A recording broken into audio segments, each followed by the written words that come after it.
रानी के बर्थडे पर पुलिस की धमाकेदार एंट्री, अनीशा का खतरनाक प्लान हुआ चौपट। रानी को एक्सपोज करने से पहले ही अनीशा हुई गिरफ्तार। जी हाँ दोस्तों, पॉपुलर टीवी सीरियल पॉकेट में आसमान की शुरुआत होती है ध्वनि के बर्थडे से, जहाँ पूरा घर फूलों और लाइट्स से सजा होता है। सबसे बड़ी बात होती है ध्वनि की मुस्कान। आज वह बहुत खुश है, क्योंकि यह उसका पहला बर्थडे है जो वह अपने पापा डीजे के साथ मना रही है। रानी भी तैयार होकर बर्थडे पार्टी में आती है।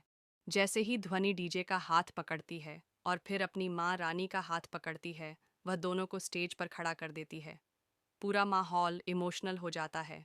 तीनों मिलकर केक काटते हैं। डीजे ध्वनि को गोद में उठाता है, रानी ताली बजाती है और सभी लोग मिलकर हैप्पी बर्थडे टू यू गाते हैं। पूरा हॉल तालियों से गूंज उठता है। लेकिन इस प्यारे से फैमिली मोमेंट में कोई है जो जल भुन रहा है, और वो है अनीशा। अब अनीशा का खून खौल रहा है, क्योंकि रानी और डीजे अब बहुत करीब आ चुके हैं। उन्हें एक साथ देखकर अनीशा की रातों की नींद उड़ चुकी है। अनीशा ने एक खतरनाक चाल चली है। बर्थडे के दिन ही उसने एक बड़ी साजिश रच डाली है। उसने अपनी नर्स से मिलकर एक झूठा माल डिलीवरी का नाटक रचाया है, ताकि रानी वहां पहुंचे और रंगे हाथों पकड़ी जाए। लोकेशन पर अनीशा ने हर कोने में सीसीटीवी कैमरे लगवा दिए हैं, ताकि हर एंगल से रानी की तस्वीरें साफ रिकॉर्ड हो सकें। जैसे ही रानी वहां पहुंचती है, अनीशा पूरे हॉल में स्क्रीन लगवा देती है। अब लाइव होने वाला था रानी का काला सच। लेकिन ट्विस्ट यहीं से शुरू होता है। जैसे ही अनीशा माइक उठाकर कहती है, सब सुनिए, मैं आप लोगों को रानी के बारे में कुछ दिखाना चाहती हूँ, तभी पुलिस की धमाकेदार एंट्री होती है।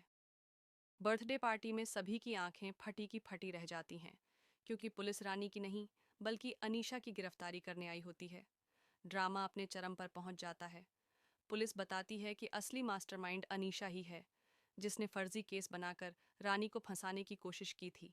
लेकिन रानी ने पहले ही पुलिस को सूचना दे दी थी, और उसी के प्लान से अनीशा रंगे हाथों पकड़ी जाती है। पूरा हॉल तालियों से गूंज उठता है। ध्वनि दौड़कर अपनी माँ रानी से लिपट जाती है, और डीजे भी रानी का हाथ पकड़ लेता है। वह सबके सामने ऐलान करता है कि अब हमारी फैमिली को कोई नहीं तोड़ सकता। वहीं दूसरी तरफ अनीशा को पुलिस पकड़कर ले जा रही होती है। उसका चेहरा शर्मिंदगी से झुका हुआ होता है। तो दोस्तों, ध्वनि के बर्थडे पर जो धमाका हुआ, वह आपको कैसा लगा? क्या आप भी चाहते हैं कि ऐसा ही कुछ और हो? हमें कमेंट करके ज़रूर बताएं। क्या रानी को एक्सपोज होना चाहिए, या फिर अब अनीशा की